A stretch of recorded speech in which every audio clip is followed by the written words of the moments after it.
এটা হাড়ভাঙা খাড়ি আপনারা দেখতে পাচ্ছেন। রাত্রে খুব ভয়াবহ অবস্থা। এই যে আপনারাকে দেখাচ্ছি, আজকে গ্রামের লোক কেউ ঘুমাইতে পারেনি খালি ভয়ে, কারণ পূর্বে একবার ডুবে গেছিল গ্রামটি। দেখুন দেখাচ্ছি কি ভয়ঙ্কর অবস্থা দেখেন। এটা হাড়ভাঙা খাড়ি। আর এর সামনে একটা সুডিয়েট ছিল, সুডিয়েটটা এখন নাই, ভেঙে ফেলেছে বাঁধটা। বাঁধ হালকা একটু জুম করি, এই জায়গাটাতে ছিল সুডিয়েটটার, এখন চিহ্নটাও নাই, ভেঙে ফেলেছে।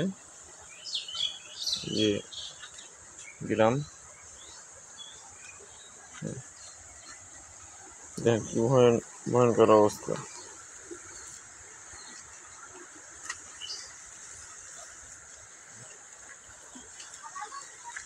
বাঁশ টাস পরে একবারে অবস্থা খুব খারাপ।